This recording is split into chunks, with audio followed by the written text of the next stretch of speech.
Thank you very much. This is unbelievable. It's unbelievable. Think of it. This is it. This is the last one that we're going to have to do.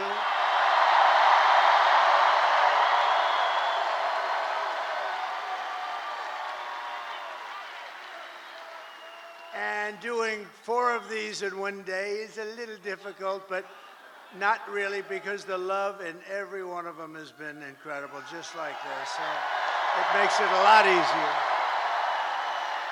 And I want to say a very special hello to Grand Rapids. It's been a special place. Remember, 2016,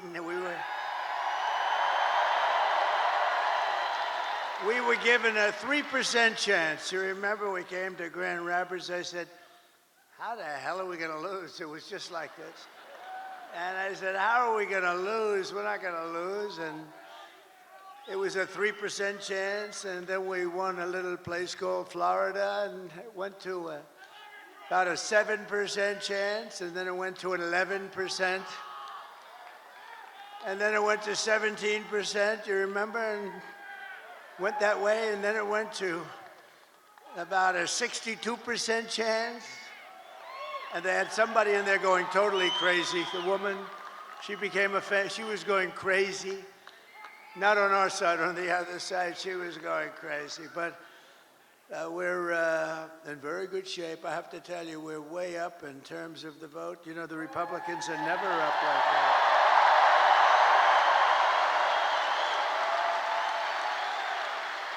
And I don't want to talk too much about it, because I really want you to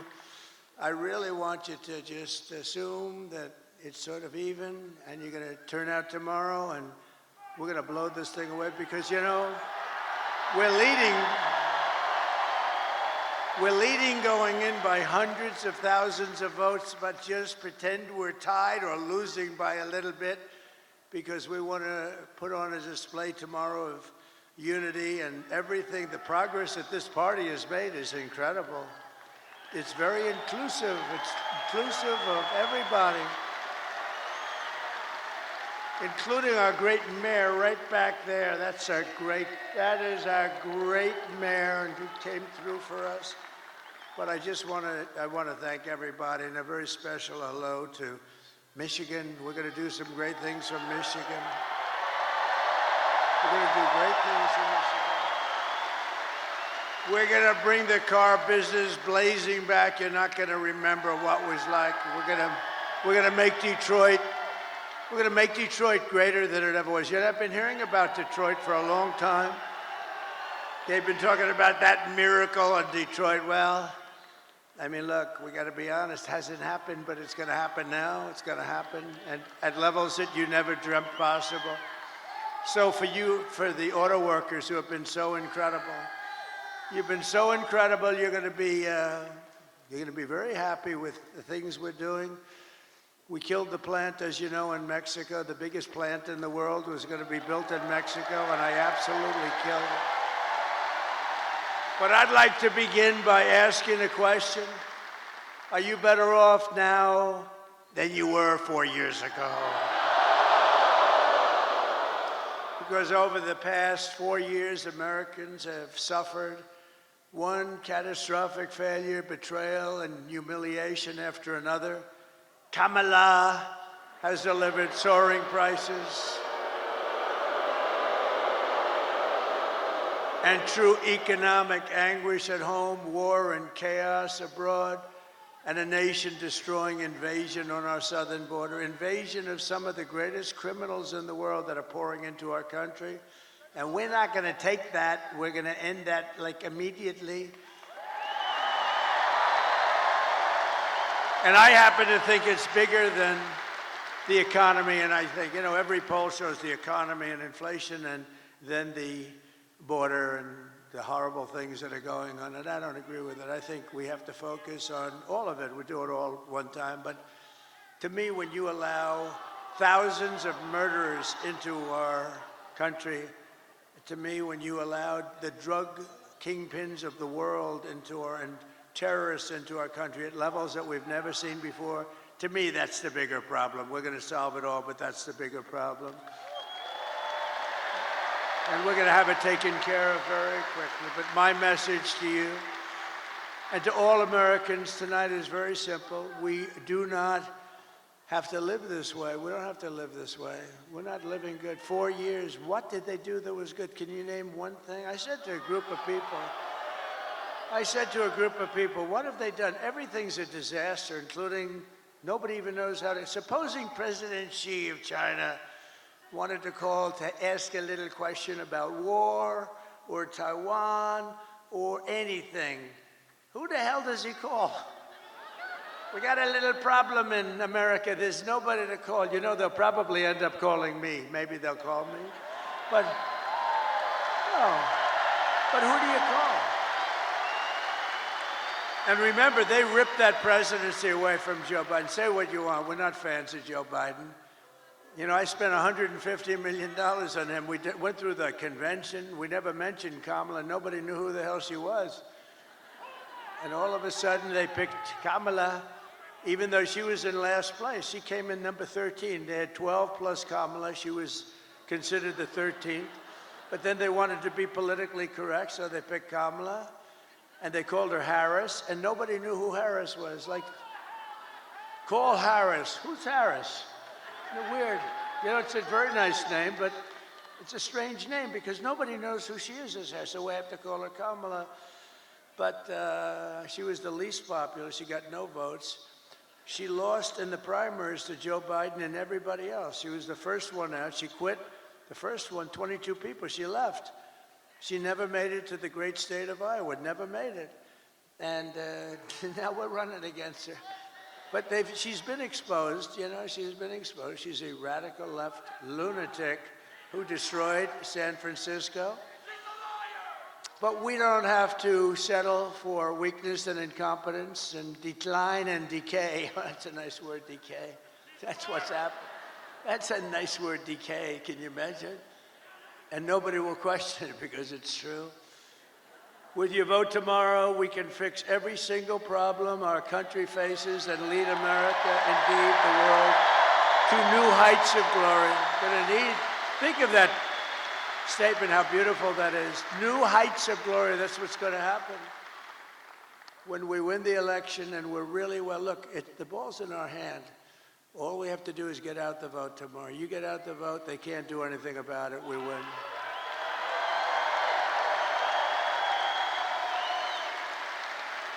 One of their top people just got on television. I was coming in and they said, these are not looking good, these numbers for them. This is very troubling. At least he was honest. No, all we have to do, if we get out our people, it's over. There's nothing they can do about it. It's nice when you have that, right?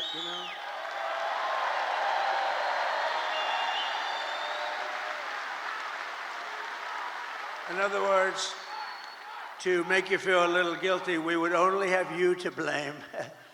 But we put ourselves in an unusual position. Never happened where we're leading by hundreds of thousands of votes in the early stage vote. That's never happened before. We've always been losing by sometimes millions of votes, and you know, you keep catching them on Tuesday, but Tuesday comes along and you make it, or you don't quite make it, you're a little short, and then they cheat, and it makes it a little tougher. Because when you have open borders, transgender everything, high taxes, very high taxes. They're campaigning on the fact that they're going to raise everybody's taxes. And you have men playing in women's sports. You have to cheat. Who the hell is going to approve that stuff? Who's going to approve open borders with criminals pouring into our country by the millions? No, they have to cheat. They have to cheat, and they do it very well, actually. But I think we're in very good shape. We just have to you show up, and you're going to have the biggest victory. You know what this will be? The single greatest victory, politically speaking, in the history of our country.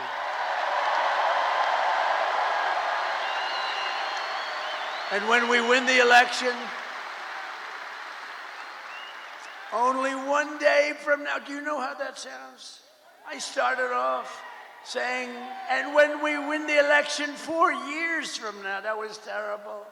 That was so depressing. When we win the election 4 years from now. Then I said 3 years and 2 years and 1 year. Then I said 6 months, and I said, ooh, that's starting to get a little close. And then I said 5, 4, 3, 2, 1 month. And then about 3 weeks ago, when we win the election in 21 days, it just seemed very far away.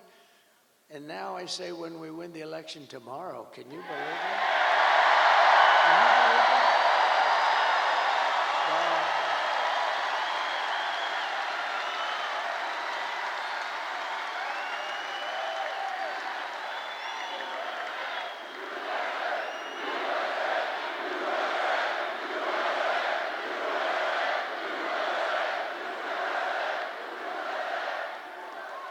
And what we've done, this is a sad occasion in certain ways, because I think we did like 930 rallies from the very beginning.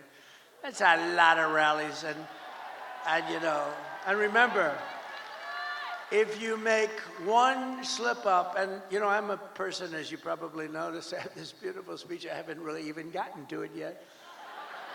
One of these moments, I'll start giving you some beautiful things to listen to, and honestly, some terrible things to listen to. Terrible. What's happened, what they've done to our country is horrible. Horrible. And by the way, don't you like a president that doesn't need to use a teleprompter? Isn't there something refreshing?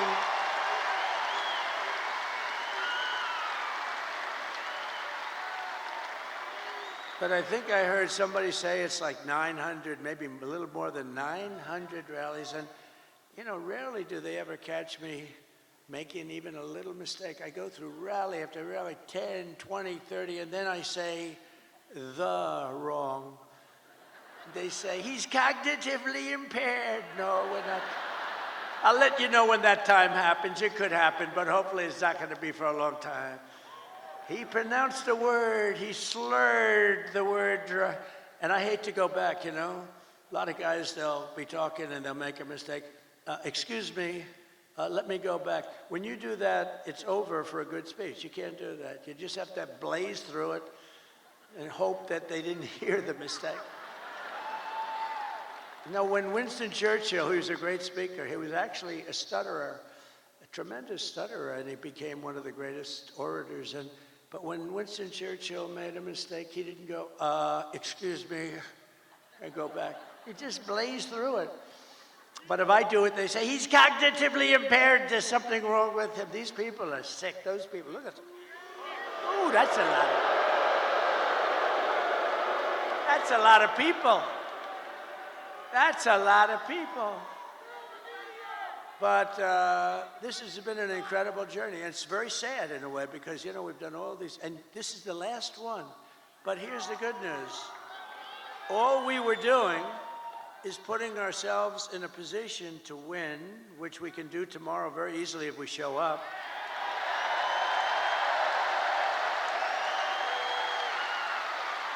Just so you know, if we show up, they can't win. They can't. They mathematically can't win, because they're so far behind. If you don't show up, I guess, but here's the one thing I will say, show up anyway, but they have no enthusiasm. She had a rally today. She couldn't have had more than 100 people there. And I had all 4 stadiums were full, but she had a rally, and she was screaming, we're gonna win, we're gonna win, and they wouldn't follow her, they wouldn't say it. Did you see that clip? I'd like to put it up. The problem is I don't put up too many clips. I have the most beautiful clips. The problem is the press won't follow them. I had a friend a couple of weeks ago. We made these gorgeous clips, and actually gorgeous in one way, but horrible in another, showing the death of children and all the damage that they've caused with the open border. And all they have to do is take those cameras, look at all those cameras, and all they have to do is move them like an inch over and an inch up. I have oftentimes, well, not too many. I have oftentimes screens right behind me. All they have to do is just move it up 2 inches like this. And they don't do it because they're fake news. They don't want to show what's on the screen. So I'm having a modestly good hair day. Look at that, look. Modestly good. Not the best. I'm not thrilled, but it is what it is. No, it's great. But what I do see behind me are beautiful people, great workers, people that are proud and they love our country. That's what I really see. Nice, beautiful.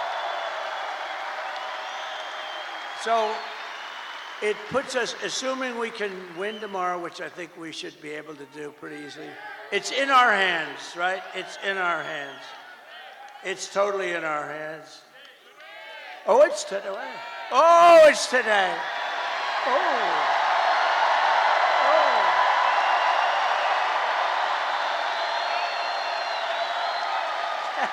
Thank you. That's today. Wow. Can you imagine a crowd like this at like 1 o'clock or some ridiculous time in the morning? On a Monday/Tuesday, right?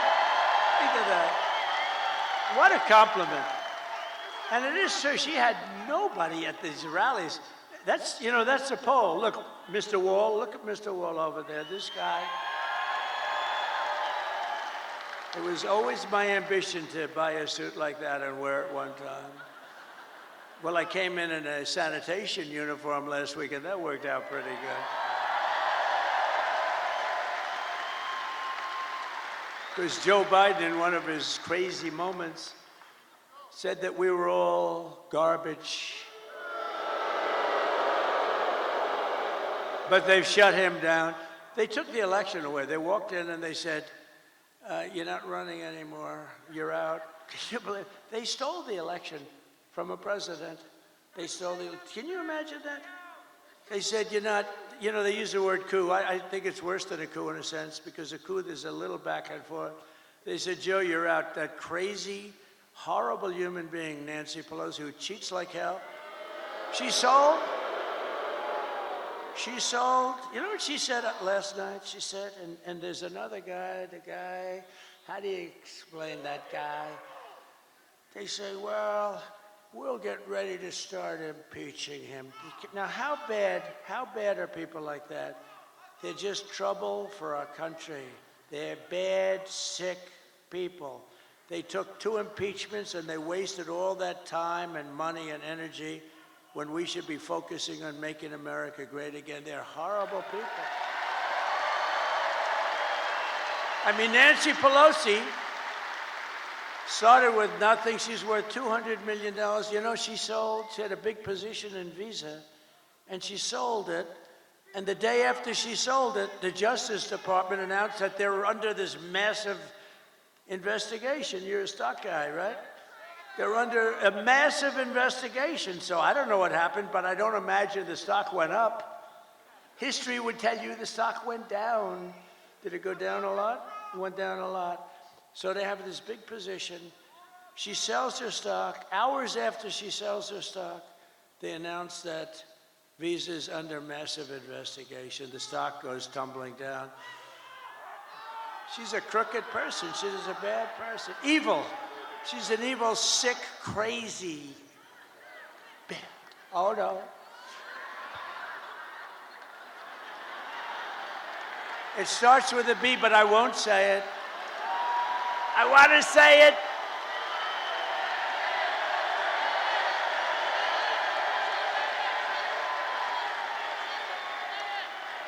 I want to say it, but Franklin Graham said, sir, I love your speaking ability and I love your storytelling, but honestly, it would be even better if you wouldn't use foul language. And I don't use much, you know, every once in a while. And it's never a real bad word. It's, you know, it's like never bad. And so I try to adhere, but he's wrong about one thing. It is a little better when you use the foul language because there's more emphasis. No, but these are bad people. These are bad. Adam Shifty Schiff. I call him pencil neck. He's got the smallest neck I've ever seen. He's got about a 4. And he's got the biggest head. So I don't know how the neck can hold the head. He's an unattractive guy, both inside and out. And this guy can end up being a senator, but don't worry, we've been beating him for 8 years. We've been beating these people. We've been beating them. They impeach me, we win. They send me down the Records Act, and we won in Florida. We win. But you know, we have to take a lot of time, a lot of money, which is what they want. A lot of time, a lot of money. This way we can stop. The one guy we don't want to fight is Trump. We can stop him from getting the Republican nomination. And I got the Republican nomination in record time. Record time. And let's keep going, and maybe we can stop him from winning the presidency. But that's looking pretty good tomorrow, I'll tell you. They give us probably a 95. What do you think, a 95% or something like that? But don't believe it. Don't believe it. Go out and vote. Remember the story of Hillary. Just remember, this is why I tell you the story. She was in bad shape when she called me up that night. And by the way, she called up and conceded, and then spent 7 years on saying how she was a good sport. Oh, she's a lovely person, Crooked Hillary. But you know what? She's smart, but she wasn't like, she lied a lot. I mean, a lot, but nobody lies like this Kamala. Kamala, he will not ever frack in Pennsylvania. My whole case is fracking, and he will open the borders immediately. No, I'm going to close the borders. However, if people want to come in, they can come in legally. They have to come in through a process. We need people.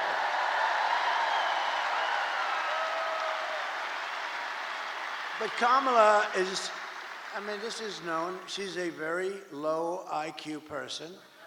And we don't need a low IQ individual. We've had that for 4 years, and our country's going down the drain. We're going to turn our country around. I will end inflation very quickly. You know how we're going to end it? By drilling and drilling and drill. Energy is going to bring everything down. Energy is going to bring it down. And I will stop the invasion of criminals coming across our border. I will strengthen our military. I will restore peace in the world. And I will rescue the American dream. We're going to have the American dream back soon. Together, we will begin the 4 greatest years in the history of our country, and we will launch the most extraordinary economic boom the world has ever seen.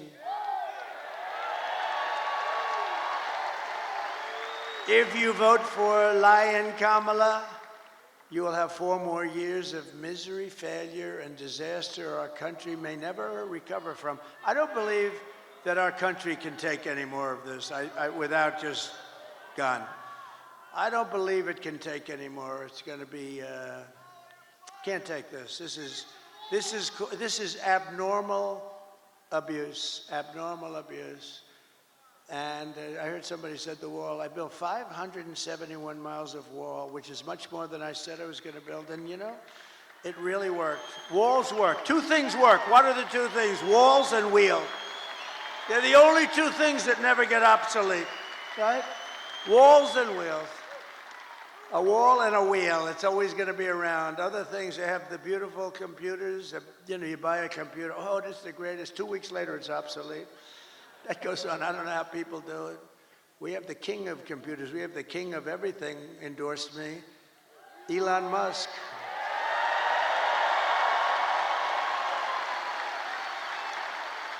And he brought that rocket ship down 2 weeks ago. I never said 22 stories. It's like monster. You don't know, is it big or small? It's a monster. 22 stories. And you know that story. I've told it a couple of times. I love the story because I really, the best part is I'm talking to one of the most important guys in the world, and I say, wait a minute, could I just watch something? I see something on I have the television muted, right? I'm looking at this crazy rocket, and I saw it leaving a little while before, and it was all beautiful white. Now it's absolutely burned to a crisp. You know, it goes 10,000 miles an hour. The heat is at levels that nobody can experience. So it's a little, you know, rough. It's a little rough on the paint job. And it's coming in, and I'm watching, and I'm holding this very important person, one of the most important people. But you know, when you were the president, and now it's very possible, like maybe 95%, that you're going to be the president again, they hold. No, they hold.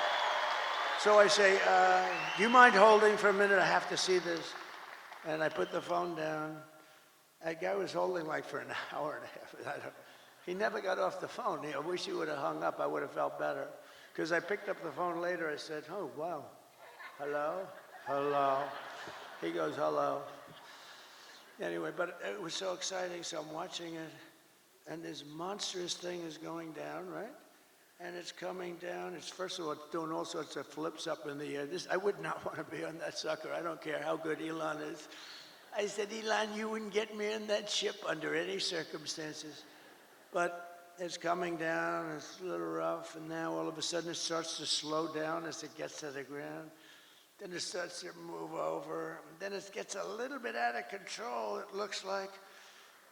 A little out of, and the left part of the bottom is going to just rip that big gantry. That's this, you know, whatever the hell it is that holds it.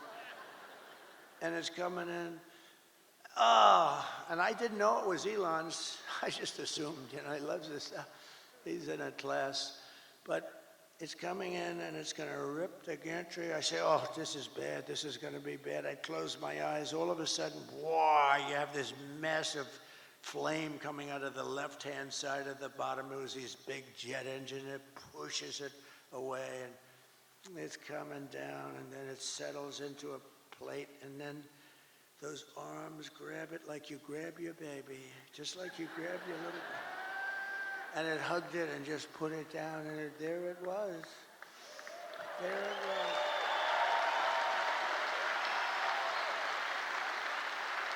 And I called Elon. I said, was that you?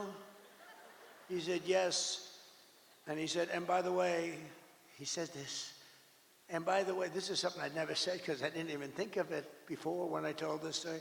He said, and by the way, I'm heading up to Pennsylvania to campaign for you. That was 2 weeks ago. He's still there.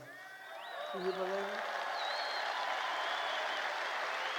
Because he considers the election more important than rockets, more important than anything.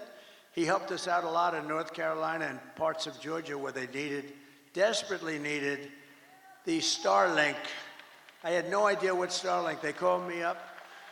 They called me up in Georgia. Elon's incredible. He has Starlink. He's got everything has to do with stars and stuff.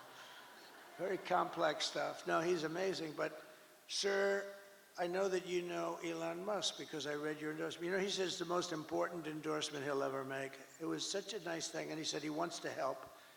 And I didn't know he was going to help to this extent. He went up. He won the big case today, too. He won the case.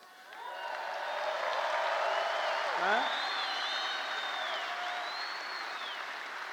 Because I don't know, he did something that I don't know what he was doing, but he did something with lotteries, and, you know, he's in a different.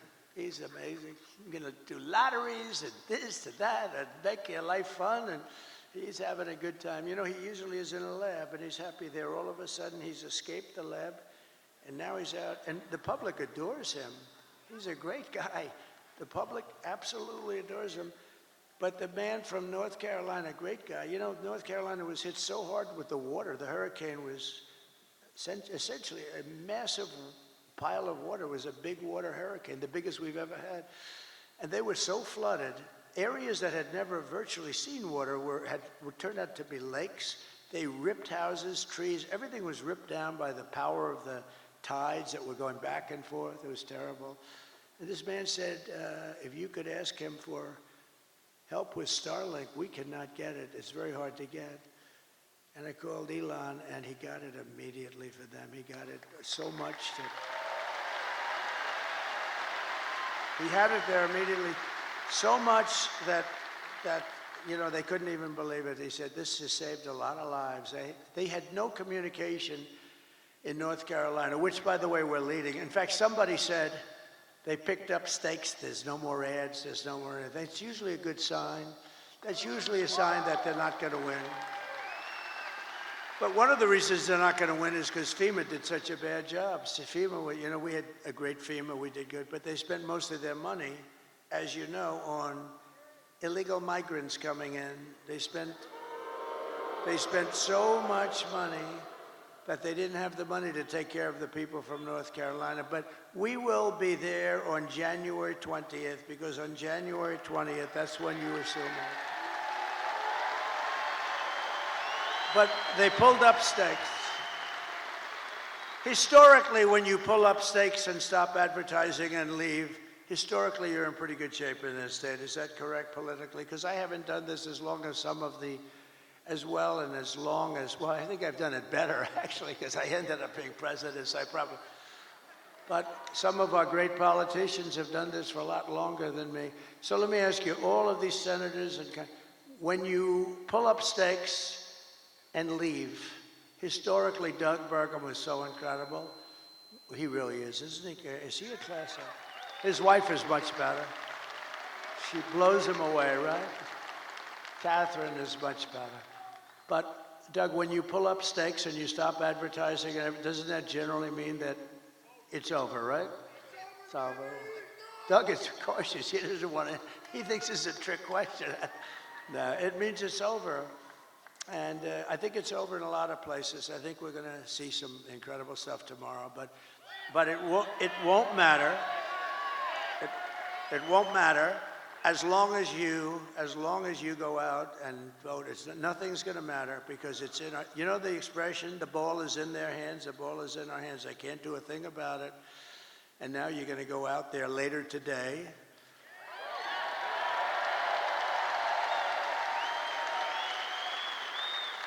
And you're going to show us something, and vote for me, and I will deliver rising wages, soaring incomes, and a colossal surge of jobs. We're going to use things.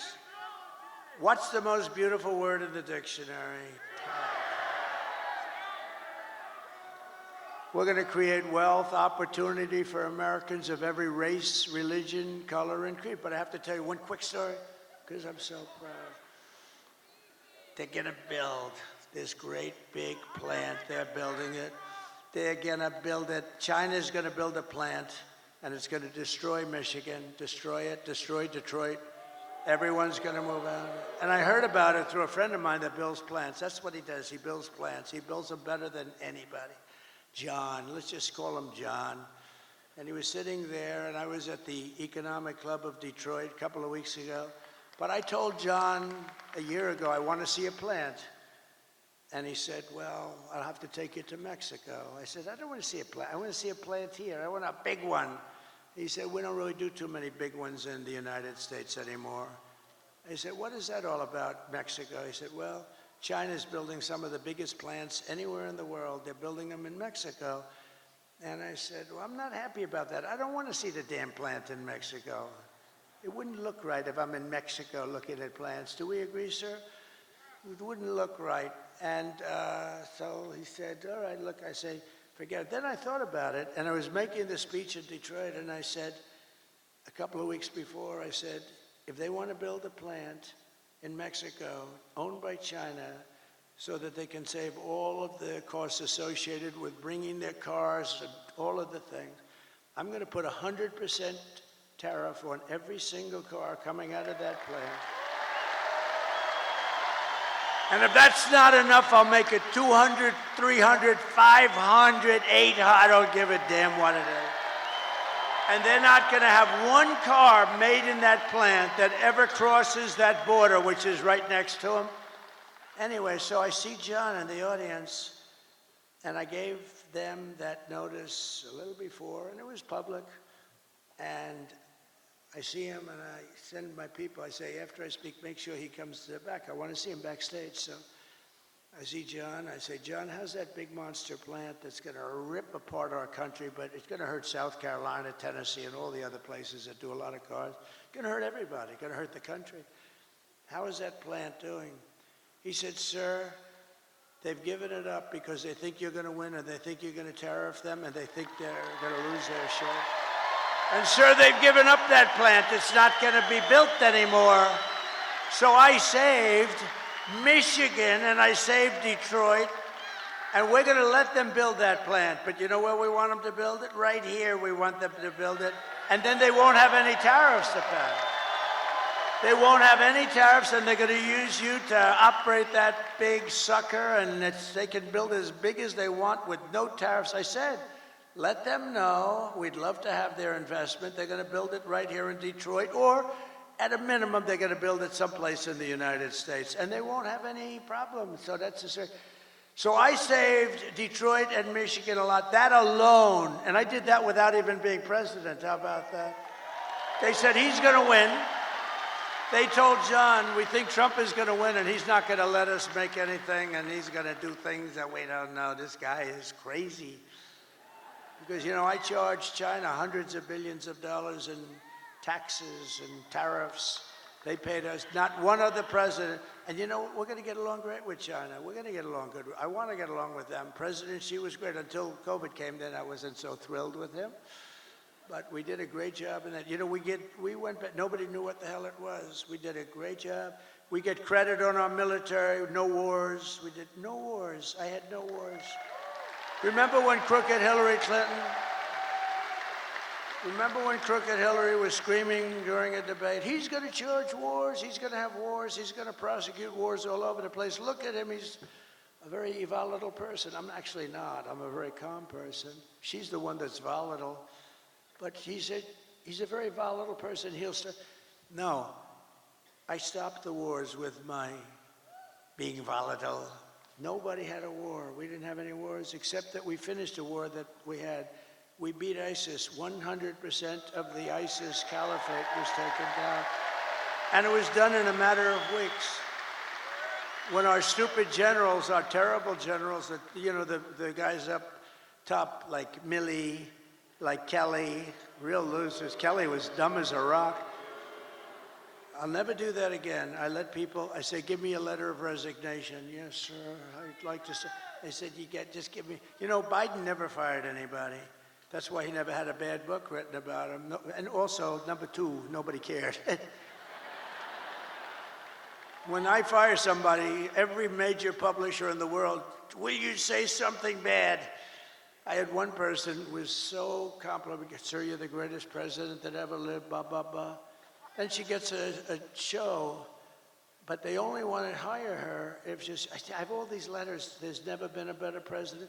She goes in the show, I didn't like him, he was terrible. What a terrible human being. These people are sick, but you know what? All we can do is keep winning. That's all. Win, win, win. But a vote for Trump means your groceries, such a word I hear all the time, because I do like to mix it up with people, more so than my consultants. I think the people are much smarter than my consultants. My consultants are good, but I get much better. Like, people say groceries, right? I haven't used that. You know, such a sort of an old term.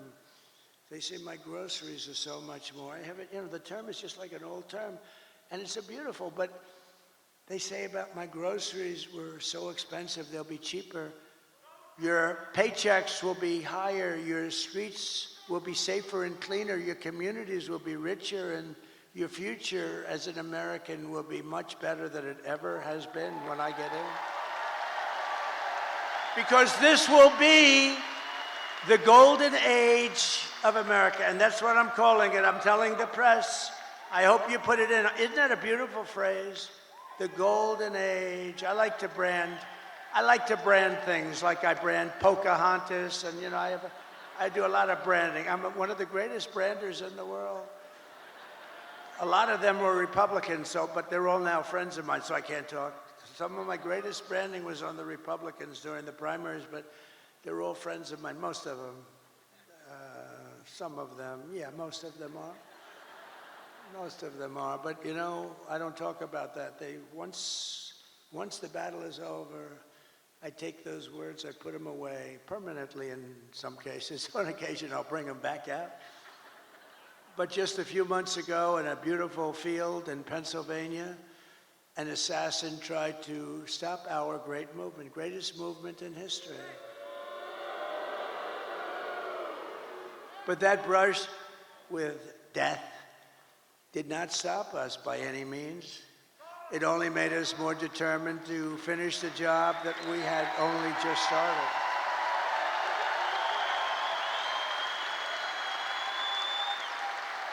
That was not a pleasant day, I will tell you. That was not a pleasant day. But many people say that God saved me in order to save America. Many people, I've seen it so many times.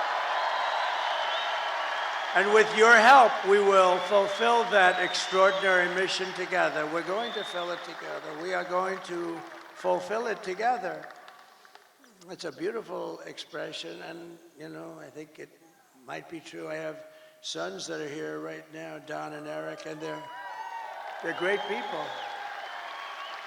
But they're really great shooters. They're like top-of-the-line shooters. They know so much about it. They say it was almost impossible for somebody, yeah, a miracle. It was a miracle. That's the miracle right up there, right? But I didn't realize that. But from the distance that they were, they say it was a miracle.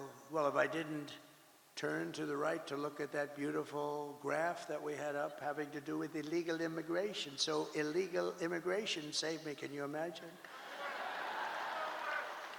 And speaking of that graph, let me see that graph. I love it so much. I love it.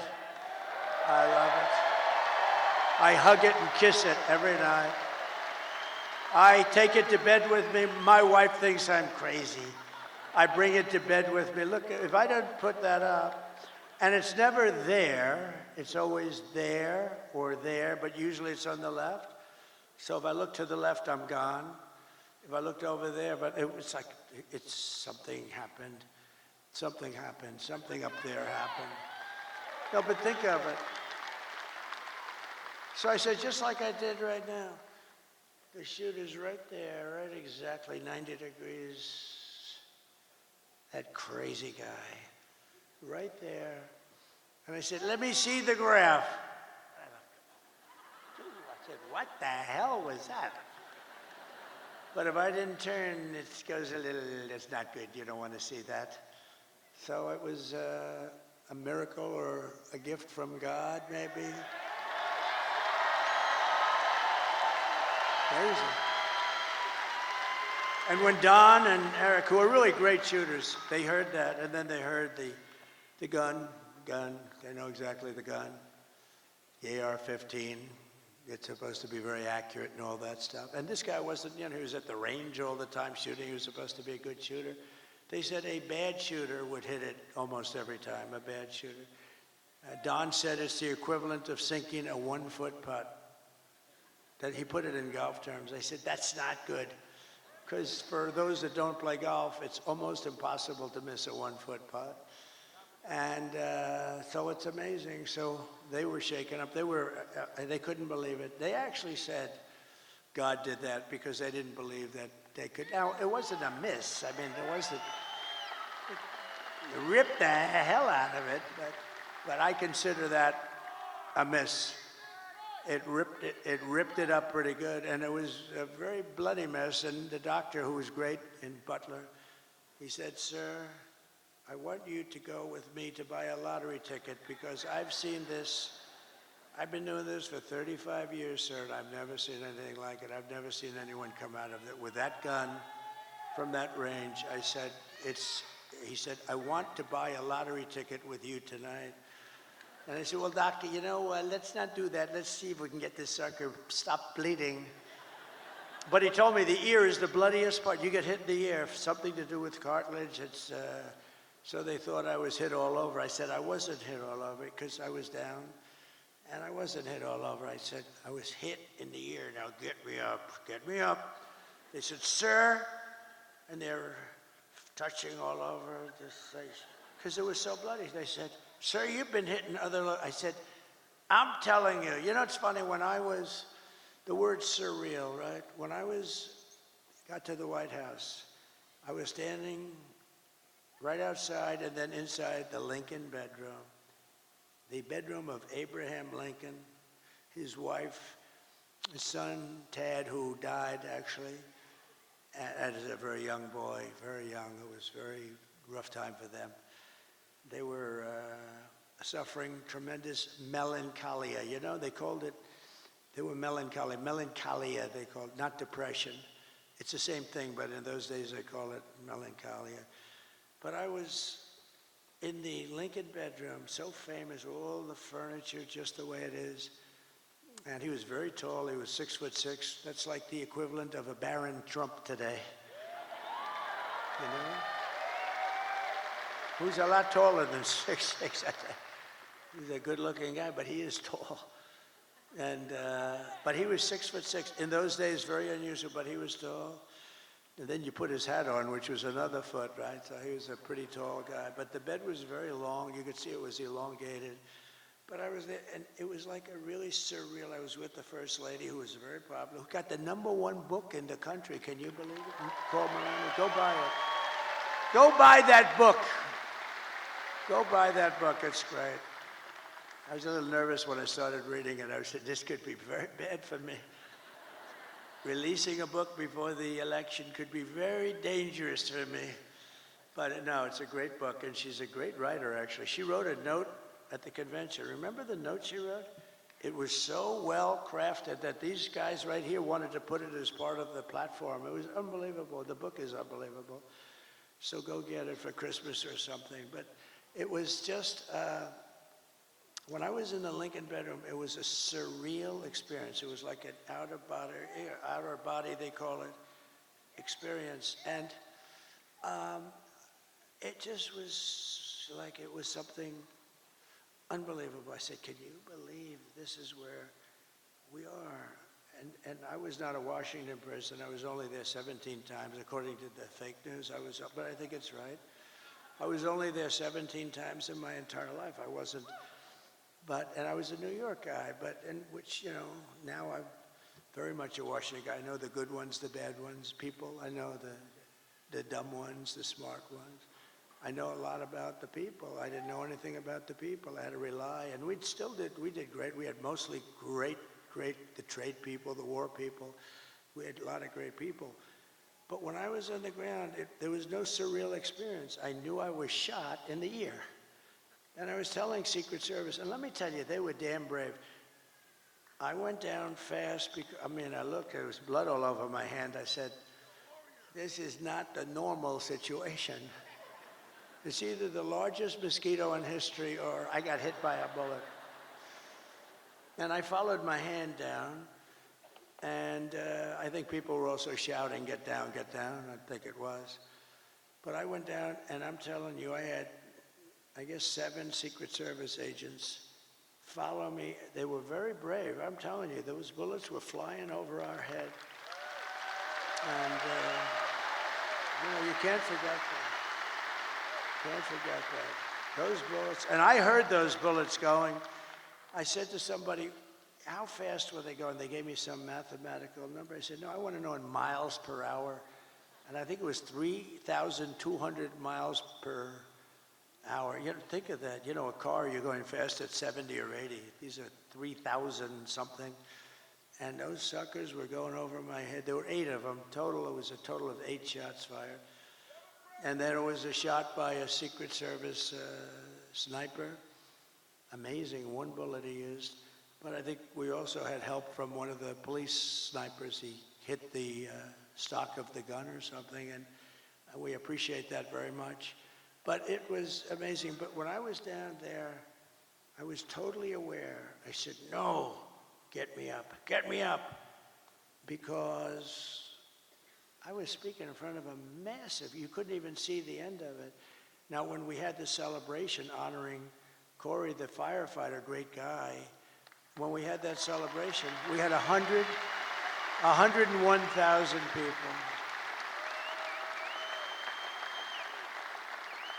And that's when I really got to see the real. He was so happy. I think he's going to run for office against me. I'm very concerned. No, he's great. It was great. But he was so happy, and it was a great celebration. But when I was down, I hope so. To every person and every citizen across this land, I am asking for the honor of your vote. I don't want your money. Most people want your money. I don't want any money. All I want you to do is go out today. Sounds a little strange. Go out today. Meaning go out in a few hours, okay? This guy's complicated because it sounds so much better when you say tomorrow when it's night, but that's okay. I want to be exactly accurate for them. But go out today and vote. And I guess 7 o'clock or whatever time it is, doesn't matter. And we're going to have the greatest victory in the history of our country. And as your president, I will fight for you every single day with every breath in my body. Together we will save this country, this great country that we love. We will defeat the corrupt system in Washington, because I'm not running against Kamala. I'm running against an evil Democrat system. These are evil people. I wasn't running against Biden either. He was stuck in a basement. I didn't even run against him. I mean, no, we're running against a very evil system, and we have to defeat that system. And America's future will be an absolutely incredible one. As we stand on the brink of rescuing our country, I want to take a moment to thank the millions of hardworking men and women who are the heart and soul of this, the greatest movement of all time.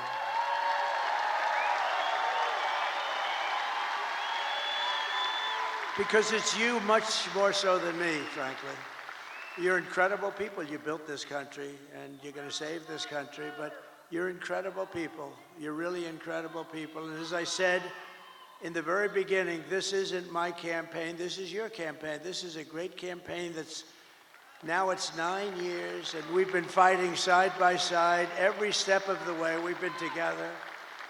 That's why it's not even hard. People say to me, like very successful people, how do you stand up and talk in front of these people? And it's sort of easy because they're love. It's love in these rooms. I just left Pittsburgh, Pennsylvania, fly up here, and the love was the same. It's such love, and it's not hard to do. It's, it's much harder to do when you have people screaming at you. But there's love in this room. I think there's love in the whole country. I think it's a much bigger movement than we even understand. I think we're going to end up getting numbers that are far greater than we would expect. But you've given your time, your money, and your whole heart for this cause, and your support means more than anything you can even understand. It's amazing. I love you all. You're very special. This is my last rally. Can you believe it? The rallies, these big, beautiful rallies, there's never been anything like it. And there never will be anything like it. And it just happened. It caught on. And I think it caught on because our country's in trouble. And, I happened to be a messenger that was able to tell you what you knew, because most people understand it. Most people with common sense, we're the party of common sense, they understand it. But this is all you need to know. I mean, Joe and Kamala broke it, and I will fix it. I'll fix it fast. And America will be bigger and better and bolder and richer and safer and stronger than ever before. It's going to be all of those things. The presidency requires strength, courage, and grit. And in a little while, you have to stand up and tell Kamala that you've had enough. You can't take it anymore. You're destroying our country. You were a terrible vice president. You destroyed San Francisco. She destroyed San Francisco. And she worked, when she was Attorney General of California, she worked along with a lot of her friends out there, like Gavin Newsom, the governor, one of the worst governors in history, and destroyed the state. I mean, more people moved out than moved in last year, first time ever. That's never happened before. You're going to say, Kamala, you're horrible at your job. You don't know what you're doing. You're a low IQ individual. We want smart people. We want cunning people. We're dealing with the smartest people in the world.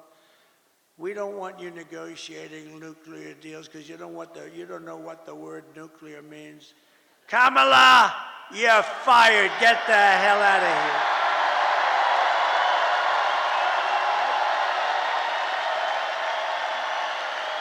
You're fired. Get the hell out of here. You want to ruin our country. If we win Michigan, we win the whole thing, the whole thing.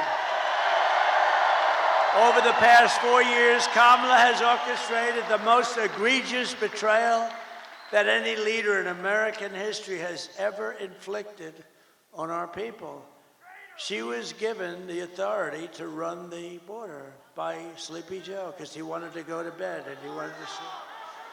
He had only one thing he wanted to do, and that's sleep.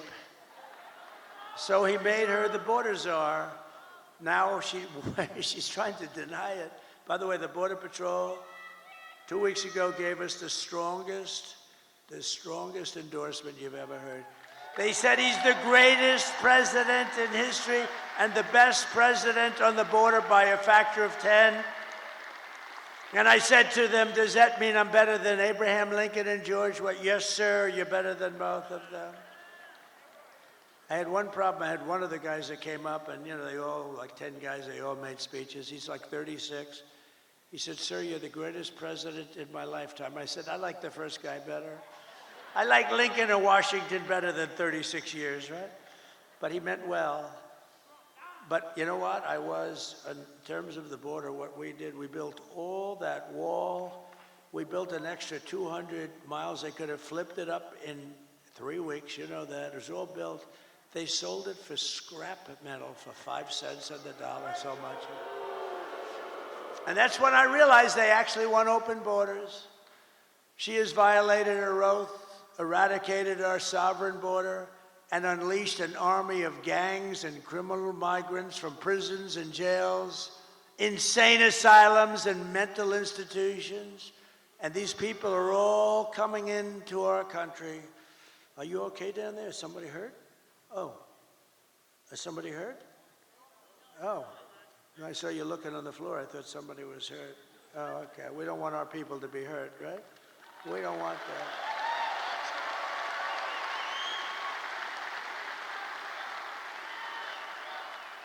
But all around the world, they come from Venezuela, they come from the Congo in Africa, not just from South America. They come from all over the world, and they're stealing countless American lives. They're killing a lot of our people, a lot, far more than anybody thought even possible. The day I take the oath of office, the migrant invasion ends and the restoration of our country begins. It begins immediately.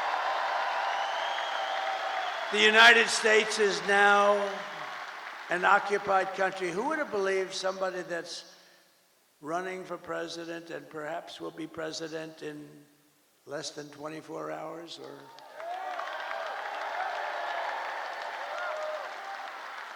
or maybe it will take these machines that we pay so much for 2 weeks. Can you believe it?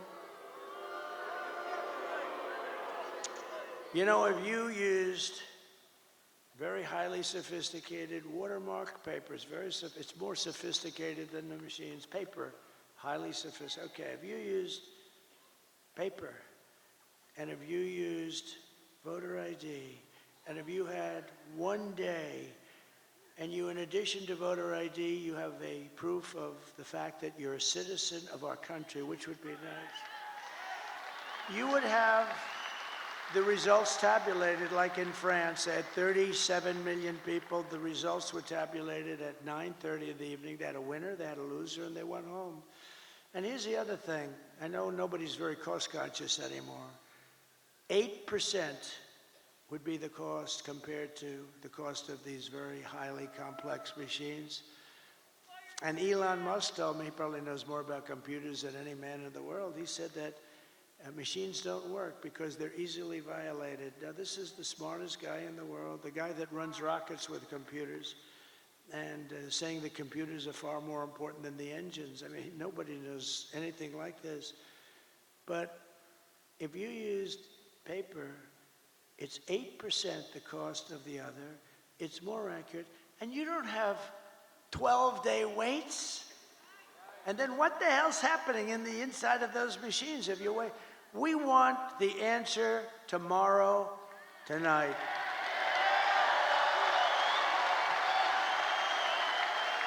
We want the answer tonight.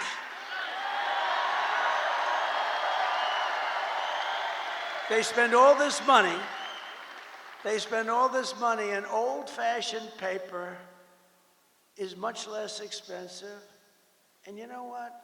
It's more accurate. It's much better. Something's going on with this. I mean, what the hell are they doing? But we don't want to wait 10 days, 12 days, 3 days, 2 days, or 2 hours. We want the answer tonight.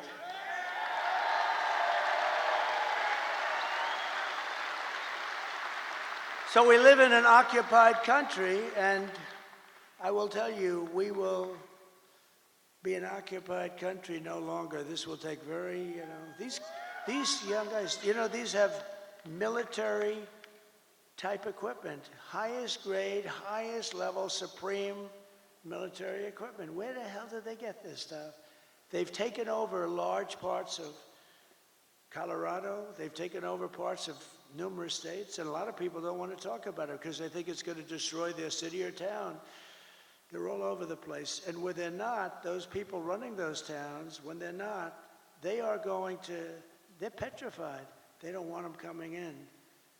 In one town in Ohio, as you know, they have a beautiful town of, think of this, 50,000 people, and they dumped 30,000 migrants into the town. So you have 50,000, now you have 30,000 migrants. Springfield, Ohio. It's a beautiful place, gorgeous place. And now if you want to go to the hospital, you can't. If you want to get a checkup, you can't. If you want to find a doctor, you can't. If you want to get your kid into school, you can't. It's a whole different world. We can't allow this to happen. They're destroying our country. November 5th, 2024 will be Liberation Day in America. On day one, I will launch the largest deportation program of criminals in American history.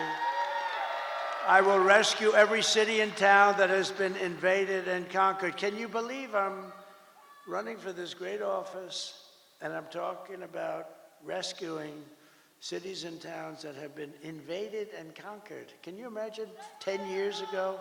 Can you imagine 10 years ago using language like that? Or saying, we will not allow men to play in women's sport. You know, if you go back just 10 years and you move yourself forward and you heard a politician saying, we will not allow men to play in women's sports, they'll think, is this guy crazy? Of course they're not going to pay. To expedite removals of Tren de Aragua and other savage gangs like MS-13. Tren de is from Venezuela prison system, and they are rough. I will invoke the Alien Enemies Act of 1798 to target and dismantle every migrant criminal network operating on American soil. And if they come back into our country, it's an automatic 10 years in jail with no possibility of parole, because we don't want them back. And I'm hereby calling for the death penalty for any migrant that kills an American citizen or a law enforcement officer. And I will ban all sanctuary cities in the United States of America. They're sanctuary for criminals. 4 years of Kamala have delivered nothing but economic hell for American workers. The workers are getting destroyed. Her inflation disaster has made life unaffordable and cost families over $30,000 in higher prices. Think of that. Who can afford that?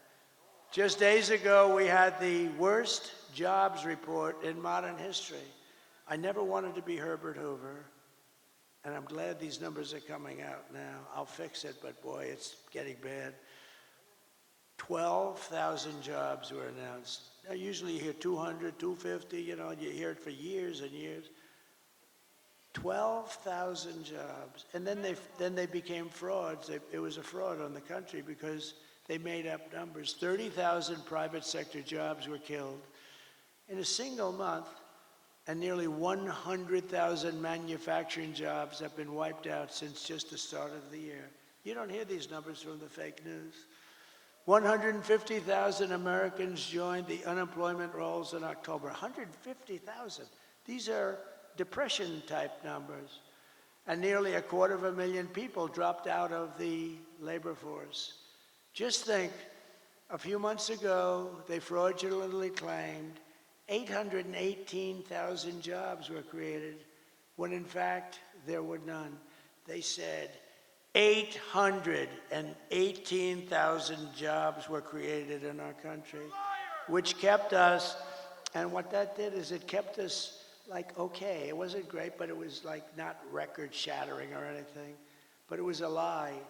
And they thought they'd be able to get away with it until after the election, and then announce after the election that they made a mistake.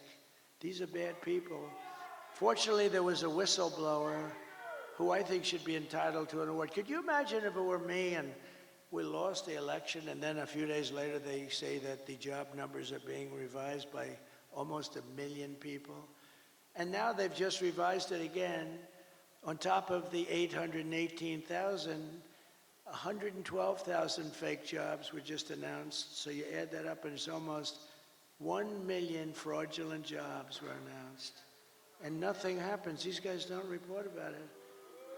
If I was talking about 2 jobs, it would be like front page on every newspaper. They cheated, and it's fraud. You know, when they make mistakes, they make them for 2,000, 3,000. There was never 818,000 jobs right before the election were announced, and they turned out to be a fraud. And they were going to announce the revision after the election was over. What the hell kind of an election would that have been? So I want to thank this whistleblower. Meanwhile, 100% of the net jobs created in the last year have gone to migrants. Think of that, 100%. 100% of the jobs that were created went to migrants, not to people. And I'll tell you what, your black population is being devastated by these people. They're taking all the black population jobs away, and they should announce those numbers before the election also, because frankly, what's happening there, you're going to see some bad things happen. They're taking their jobs, and the Hispanic population's going to be next. You watch. It's horrible. But if I win, it's going to be not so horrible because we'll fix it. These are depression-type numbers, and that's where we're heading if she's elected. And if she's elected, we're talking about a 1929-style depression. Under my leadership, we are quickly going to turn this economic nightmare into an economic miracle. We're going to make it a miracle. We will make America wealthy again, and we will make America affordable again. And we're just one day, meaning a half a day, sir, away from the best jobs, the biggest paychecks, and the brightest economic future the world has ever seen. But you must vote. Gotta vote. You gotta vote.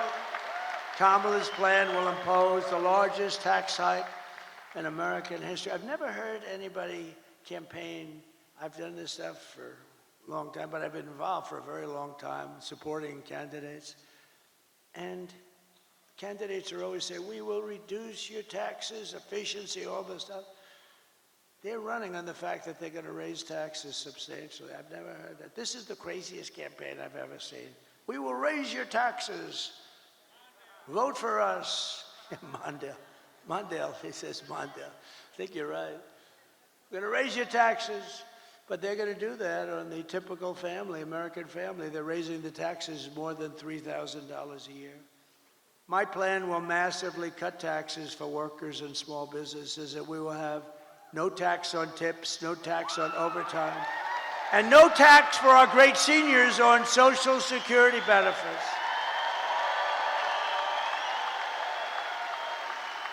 To rapidly reduce inflation, I will end Kamala's war on American energy, and we will drill, baby, drill. We're going to drill, baby, drill. And I will cut your energy prices in half within 12 months, okay? When that happens, everything's coming down. The donuts are going to come down. The food is going to come down. As we say, the groceries. I just told the story in Pittsburgh. A woman, elderly, goes to a supermarket and takes 3 apples and brings the apples to the counter, and then she realizes that the price went up yet again, and she doesn't have the money for them, and she excuses herself, she walks back to the refrigerator, puts the apple back in refrigeration, and walks back and buys the 2 apples. That shouldn't be happening in our country. That should not be happening, and we're not going to have it happen long. I will cancel Kamala's insane electric vehicle mandate. And I will make interest on car loans fully tax deductible. So how about that? Nobody, people, the most brilliant people, is that Scott Bessent over there? Where's Scott? Scott, stand up. He said he's one of the most brilliant people on Wall Street. Do you agree, Scott, that you're one of the most brilliant people on Wall Street? Because everybody else says it. He's too shy to say it, but he's a genius. You know what his theory is? The stock market is the only sign of life, and it's only going up because everyone thinks Trump is going to win the election. And others too, I'm seeing it a lot. I think they're following your lead. But I appreciate that confidence, it's very nice. He's a brilliant guy.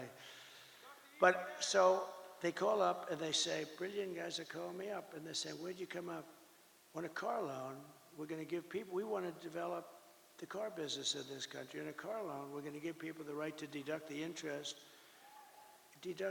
but only if the car is made in the USA. What the hell do I care if a car is going to be made in? If a car is going to be made in Japan or China or someplace else, what the hell? I don't care if they buy it. I want them to buy cars. So think of that, what that's going to do for Michigan. So if a car is made in Michigan, you get a big deduction. That's going to be somebody. So I started just with the deduction. Then I thought to myself, you know, why should I give them a deduction to buy a car that's made in China or Japan or South Korea? Well, I don't, you know, look, I mean, they're wonderful people. Everyone's wonderful, but I want them to be built here. So then I came in with that little extra tip, and it says, but you only get the deduction if the car is made in America. Isn't that like cool? And hopefully right here in Detroit and Michigan would be great. We're thrilled to be joined by your next senator, Mike Rogers. Mike, thank you very much. Thank you. You're doing great. This guy is doing great. He is amazing. I think I'll tell you, you know, it's hard to beat some of these people because they lie. I heard she's another one. She's going around saying she's very close to Trump. She agrees with Donald Trump on the tariffs and the wall and this, but she never agreed until about 2 weeks ago when she was losing, right? No, she's doing, but I have about 6 of them that are doing that. They're doing that against Bernie Moreno.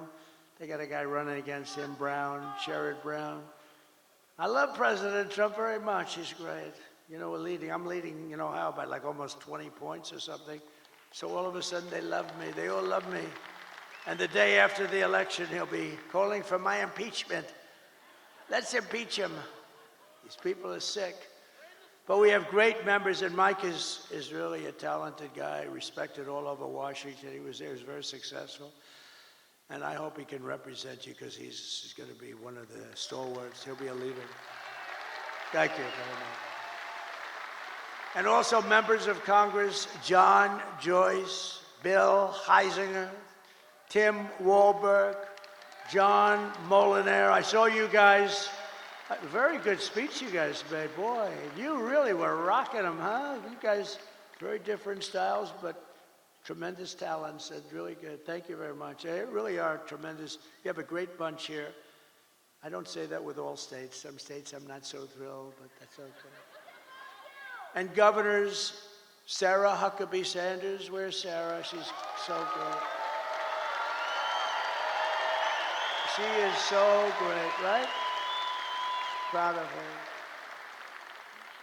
I saw her father the other day. I served on a panel with him. And I said, you know, Mike, I think you're great. He endorsed me when I was running. She gave me a 4-page endorsement, and I think the endorsement was put out before I finished my speech. And I said, you're great. He said, well, I appreciate that, but my daughter is far greater. How about that? Is that nice? My daughter is greater, he said. And he's not a man without an ego, I will tell you, right, Sarah? But he said, my daughter is greater. That's beautiful. That's a beautiful thing that he said. He's an incredible guy. And Doug Burgum, who's become one of the real stars of the party. And Catherine, stand up. I first noticed Doug by looking at Catherine. She was riding a horse in an ad. I said, who the hell is that? But I don't look anymore. No, beauty doesn't mean a damn thing to me anymore. It doesn't mean anything, but I did notice there was a woman, and to the left there was a man riding, but I didn't notice him so much. But it was this couple, and you know the ad I'm talking about. It was beautiful. It's like the most beautiful. He looked like the Marlboro Man. Whatever happened to him? But what a combination. And he's become one of the most successful governors. What he's done with the fracking and with the oil and gas and everything, he's become something special. He's done a great job. Thank you both very much for being here. Appreciate it. And former Congresswoman and Democrat candidate for president who did very well. I watched her for a long time. She's a woman of incredible intelligence, but maybe more than anything else, unbelievable common sense, and very, very special. She just joined the Republican Party, by the way. She was an independent for years. Tulsi Gabbard. Tulsi, thank you.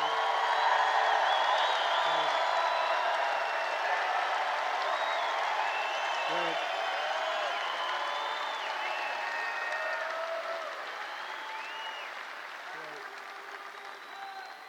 And a man who's very special with a great talent. He was the ambassador to Germany. And I'll never forget when I took him out, the happiest person in the world was Angela Merkel. When Rick Grinnell was taken out, this was the best day in Angela's life. He was not your typical ambassador. He was somebody who would say, this is no good, what's happening? And actually it was a love-hate. They really loved him, but they said he's a smart one. He was wise to what they were doing.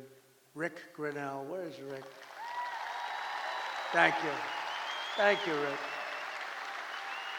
And a woman who ran a very good race. It was a hard race because, she believes in things and she believes in them very strongly. And I say you always have to stick with your beliefs. It's very tough. I told her it's very tough. But she's a hell of a woman. She had a father who I knew. He was a steelman. He was in the steel business. He was thankful when I put the tariffs on because we saved the steel industry, and he was a real pro. He passed away, but he was a great guy. But he'd be very proud of his daughter. His daughter's an incredible woman. Tudor Dixon. Thank you, Tudor. Thank you. We miss your father, right? What a great guy he was. And then we have a woman who drives extremely fast. She can drive a car. And, just very successful, won races, but she's very successful. It takes tremendous courage and strength and everything else. It takes everything. I think driving those cars at 220 and 240 miles an hour, boy, you got to be brave. Probably have to be a little bit crazy, Danica Patrick, right? You have to be a little crazy, right? But it's Danica. Such an honor to have you involved, Danica. Such an honor. She's so smart. We were talking about, I just can't believe it how I was asking her questions on the plane over about, how do you do it? How do you do it? Because, they had me in one of these cars that start the race, and I'm sitting in the car, and we're going like 60 miles less than what you travel at. And I'm saying to the driver, you okay? He was okay. But it's an honor to have you involved. You're really special, a really incredible athlete. She's an incredible athlete.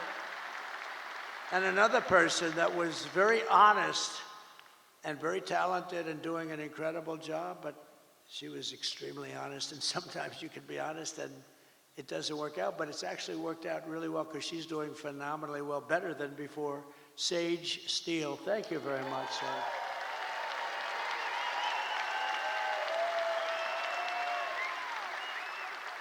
And Michigan Republican Party Chairman Pete Hoekstra. Now, I told Pete, I've known Pete for a long time. He was very, very successful at everything he did, and he was an ambassador. He was one of the best. And I said, Pete, you got to come in and run the party. You got to do it for me.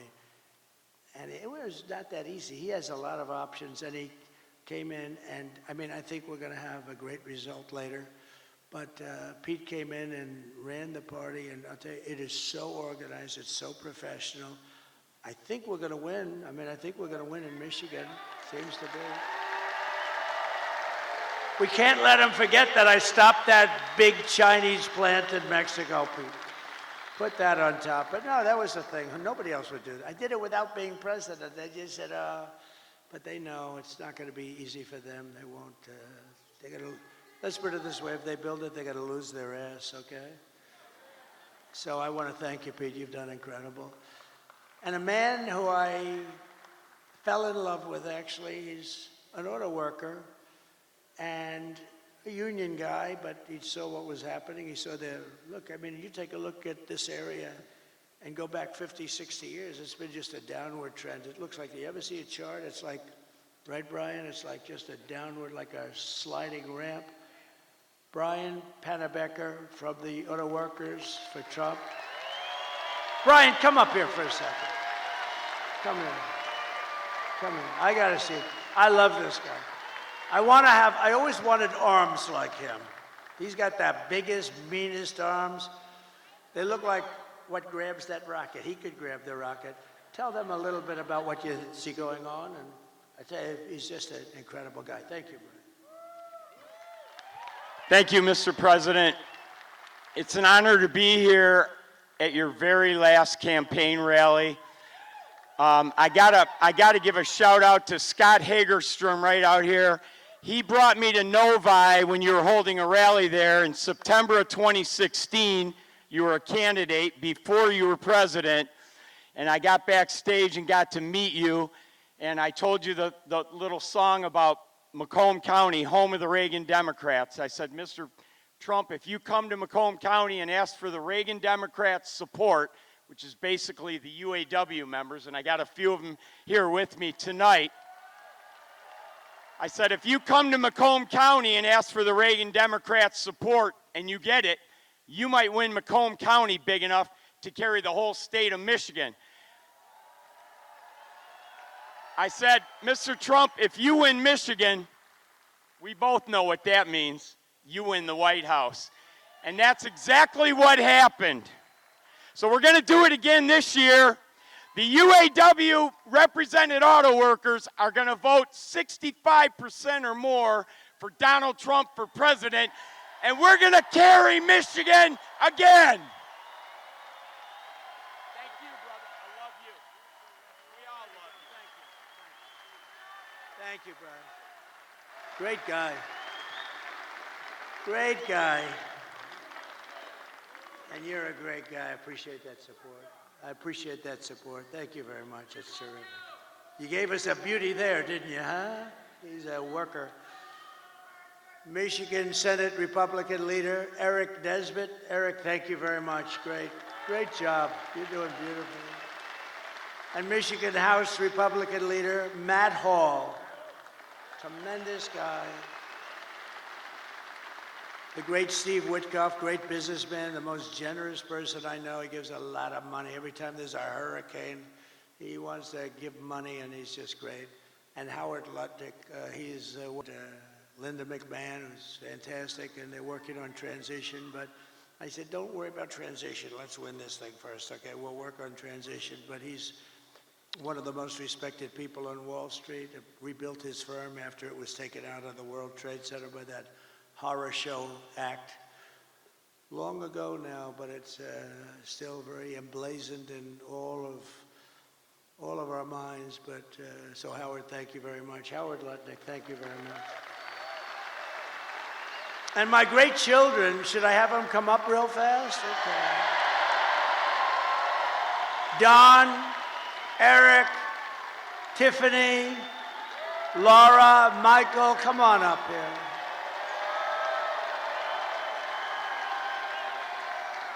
And we have Ivanka at home, sitting home, watching every second of it. And we have Baron, my beautiful boy, Baron. Baron, he knows more about computers than anybody. I closed up his computer. He said, Dad, I'll take it 2 minutes to figure that out. And all of a sudden, the damn thing opened up. I said, Barrett, you got to turn it off. Okay, watch. I turn it off. It's no way. I put a separate code in. He's operating his computer. He's operating it 2 minutes later.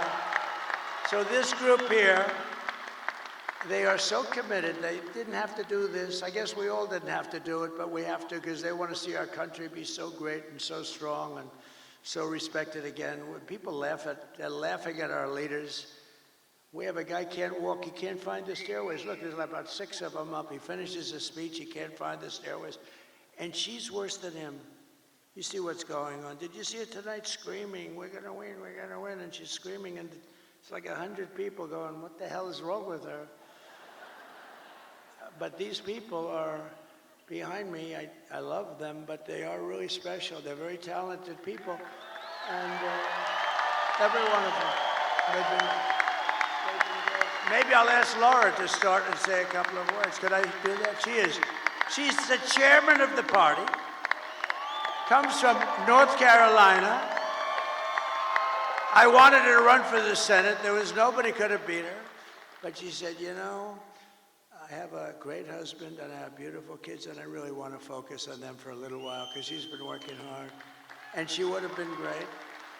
And I said, who do you like? And they said, Ted Budd. And I went to Ted. I said, Ted, do you like it? He said, but I'm not going to run if Laura runs. I said, well, she wants you. She likes you a lot. And he's become a great senator, but she could have. But then she becomes like the chairman along with Michael Watley. Is Michael Watley here someplace? Yes? And I wanted, the mayor of Hamtramck is here. Come here. I didn't see, I see you. This is, you got to come up here, please. This guy has been with us almost from the beginning. He is, I'm so glad we got to see you. Hi, Michael.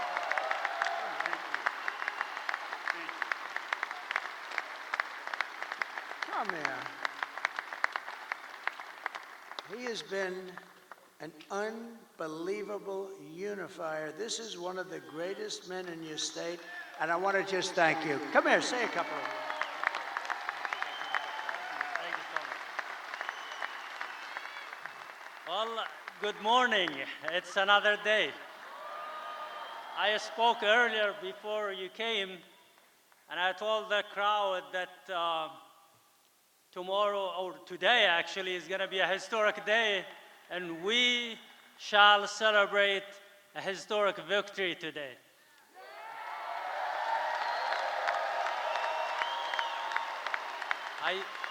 I'm very proud that I endorsed President Trump, and I broke the wall of fear among the Arab American and Muslim Americans, and I destroyed that wall of isolation and the wall of silence and the wall of hesitance among the Arab Americans. And now, today, we had a survey that was posted among the Arab Americans in the Metro Detroit, and it shows that President Trump is leading by 76%.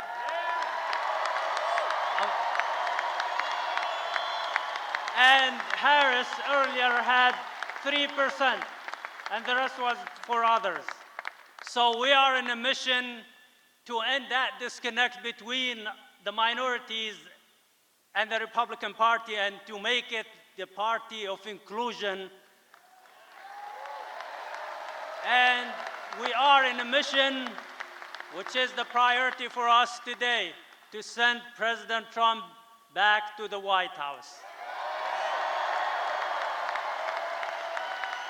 So like I said earlier, he has done everything possible to gain your support. He told me last Friday that it was 62 days of hard work with no break and no rest, and today it's 65 days with no rest. So he has used everything possible to gain your support. Hard work, seriousness, comedy, sarcasm, everything. So how is he a threat to our democracy as the fake news keep saying, and the other party? So I ask you and I urge you to go out and vote tomorrow. And I think we have a big chance. I'm very optimistic that we will make history and we will win and make America great again. Thank you so much.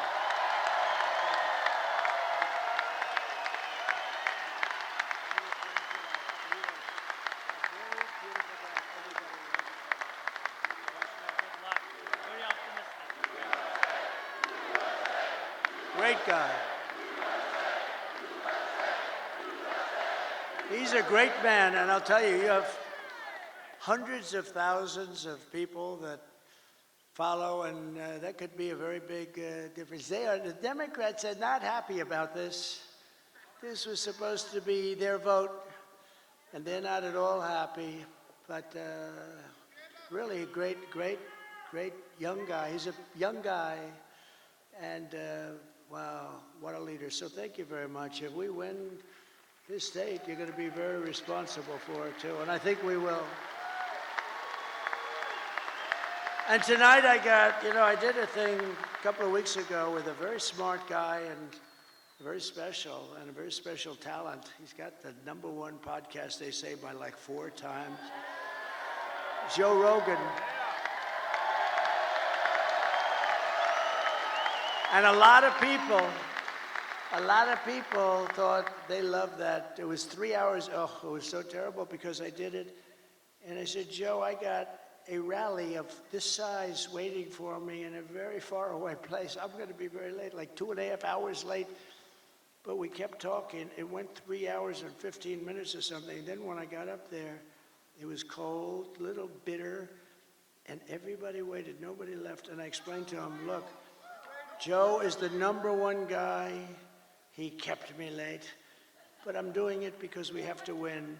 And not one person was unhappy. We had a great time. And I said, we're going to devote a lot more time. It was pretty late at night. It was worse than this, okay? I can tell you.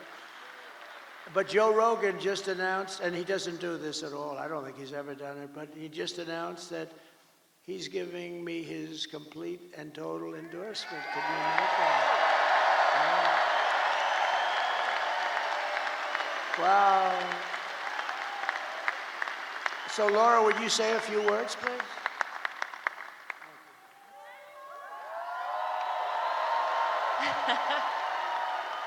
Are we ready to turn Michigan red today?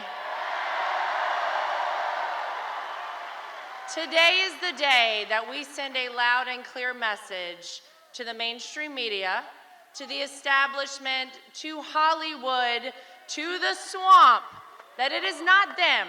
It is we, the people, who get to choose our president. And we're choosing Donald J. Trump. I just want to say thank you. This is a very special night for our family. This has been almost a decade of doing this, and it has been my honor to be a part of this family, to be out speaking on behalf of a man who I love, not just because he's my father-in-law, but because he is going to save this country and going to save the world. Thank you, guys. God bless you. Get everybody out to vote. Thank you, Michigan. You got to get to the polls. You got to bring your friends and your families and your loved ones, and we have to make it too big to rig.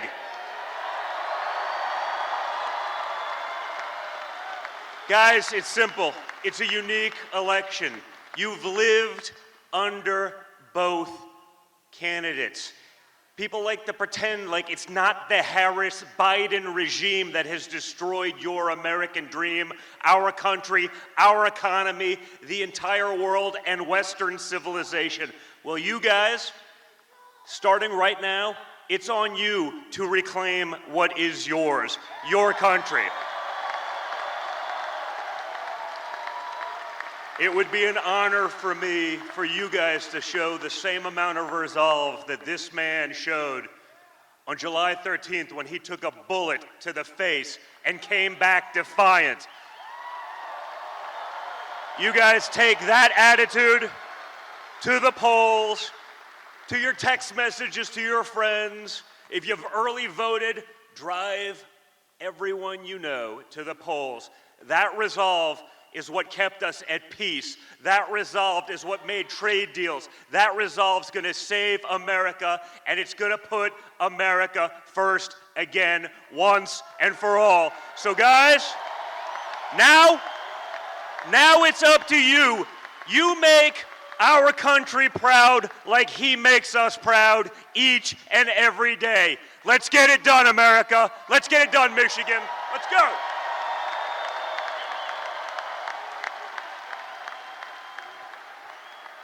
Well, good morning, Michigan.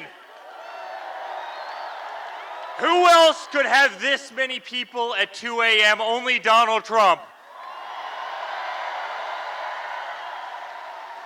Guys, I've watched the hell that they put him through for the last 10 years. I mean, the fake impeachments, the dossiers, the Russia hoax, going after his Supreme Court justices, censoring him, taking away his First Amendment right, trying to take him off the ballots in various states all across the country, raiding his home.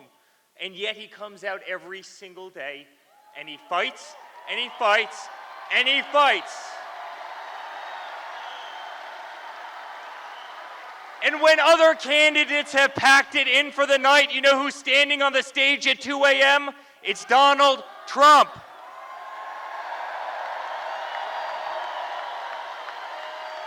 America, it's time for us to pick our fighter, and it's that man right there. And I can tell you, as a son, as a family, we have never been more proud of a person in our life. I have never been more proud to stand on a stage with somebody in my life. He's the most remarkable man I know, and I promise you I will be on the stage till the end of earth with you because I truly believe in you. And I believe what you're doing for this country and what you're doing for our children, and you are going to save democracy in the United States, and you're going to keep peace in the world. And I love you, and we're proud of you, and let's make America great again. Thank you, Michigan.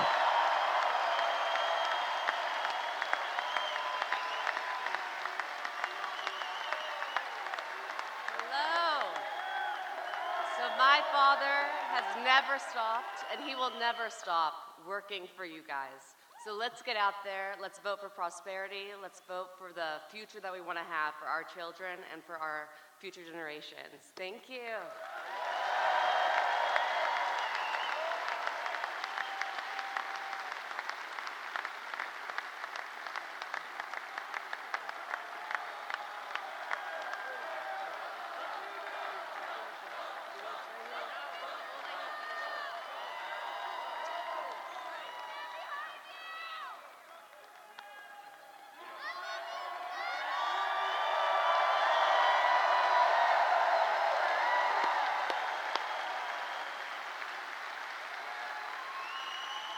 Thank you very much. They're my kids, but I'll tell you, they're very good people. They're good people. They're great people that love our country, and they're working. They don't have to do this. They don't have to do this. So in conclusion, with your vote, we are going to fire Kamala, and we're going to save America. We will cut your taxes, end inflation, slash your prices, raise your wages, and bring thousands of factories back to America and back to Michigan. And a lot of it will be using my favorite word, tariff.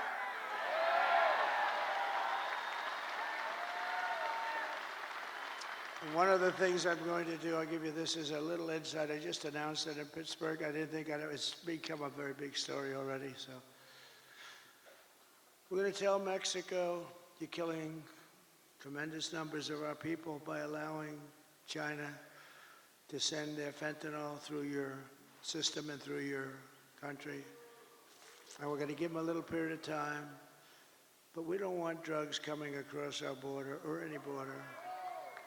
And whether it's Mexico or Canada or wherever, because they're starting now in Canada, they're starting to go up north.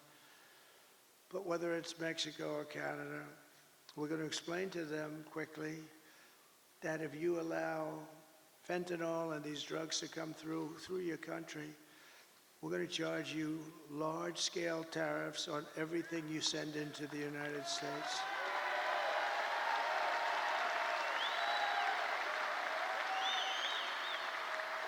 And they're making a lot of money in the United States.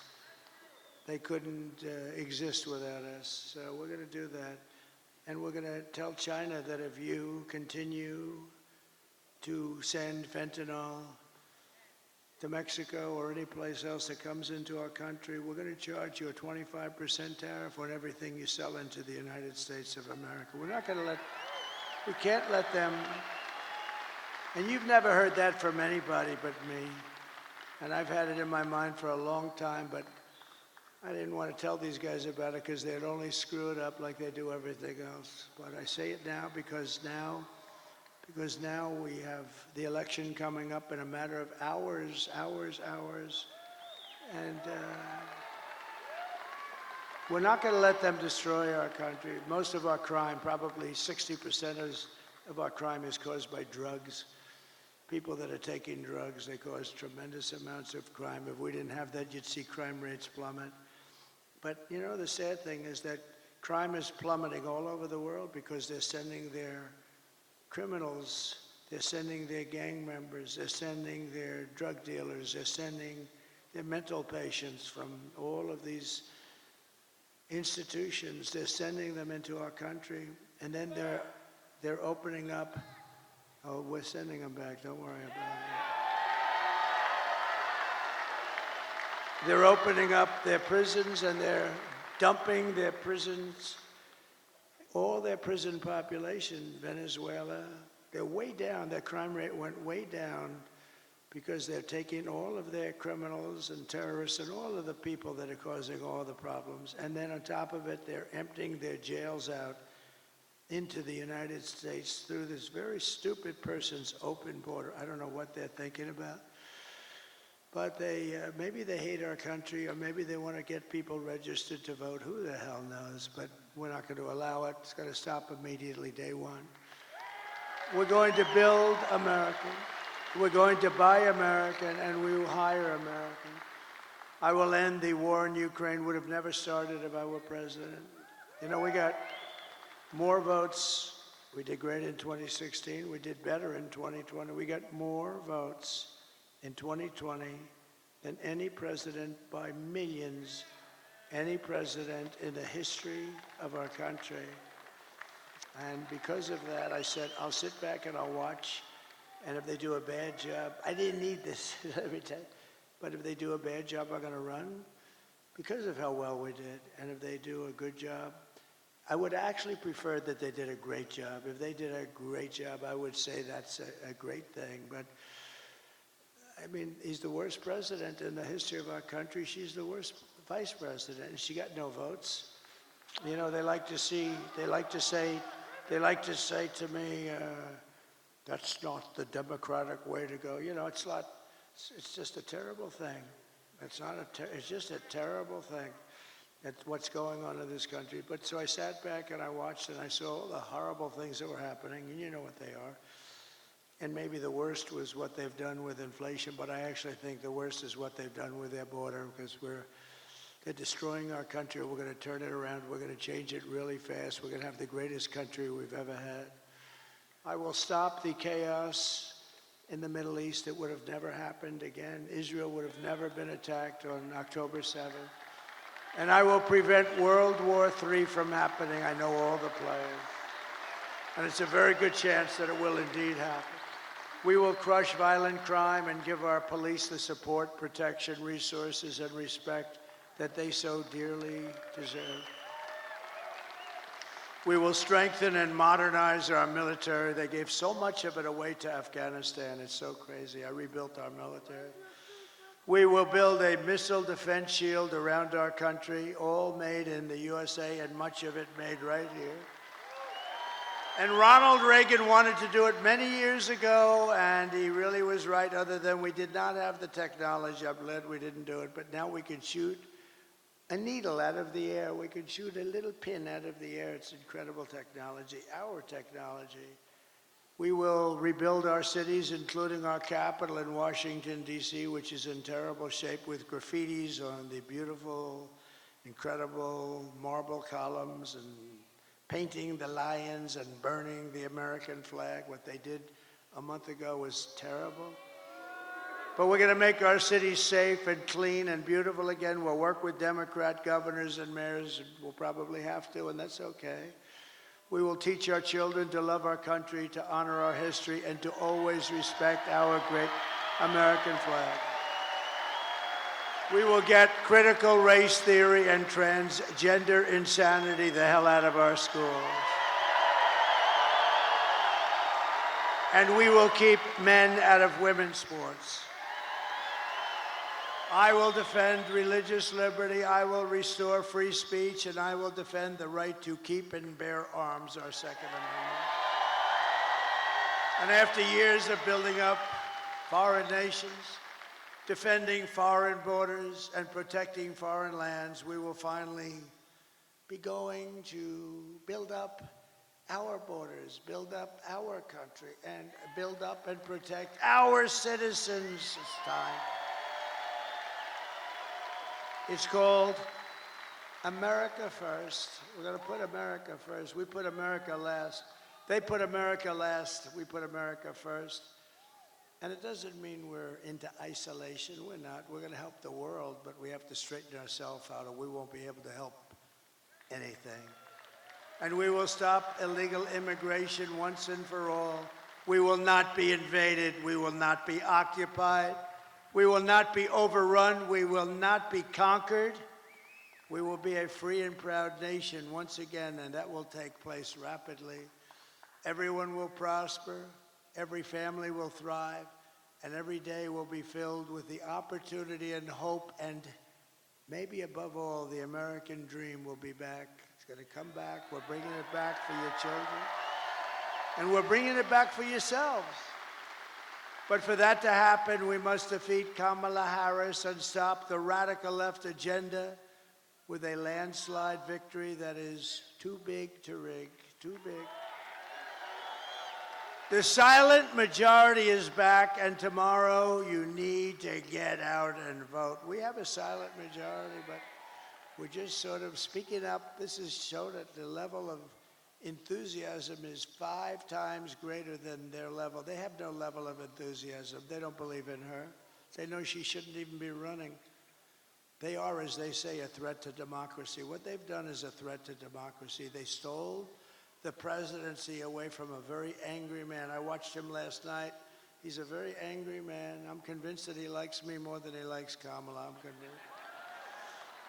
For the past 9 years, we have been fighting against the most sinister and corrupt forces on earth. With your vote in this election, you can show them once and for all that this nation does not belong to them. This nation belongs to you. It was the hard-working patriots like you who built this country, and tomorrow it is the hard-working patriots, meaning today, like you, who are going to save our country. After all we've been through, and we've been through a lot together. We've gone through these rallies. Almost everybody is here. I have people that have been to more than 300 rallies. They're here tonight. They were at the one this morning, the one tonight. They actually missed 2 of them. I can't even believe it. But these are incredible people and incredible patriots. But we stand on the verge of the 4 greatest years in American history. With your help, we will restore America's promise, and we will take back the nation that we love. We love this nation. We are one people, one family, and one glorious nation under God. We will never give in. We will never give up. We will never back down, and we will never, ever surrender. Together, we will fight, fight, fight, and we will win, win, win.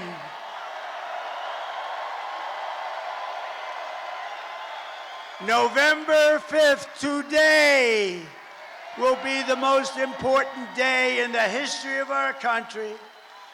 And together we will make America powerful again. We will make America wealthy again. We will make America healthy again. Bobby Kennedy Jr. We will make America strong again. We will make America proud again. We will make America safe again. And we will make America great again. I love you. I love you all. God bless you. God bless you, Michigan. God bless the United States of America. Thank you, everybody. Thank you. Great honor. Thank you.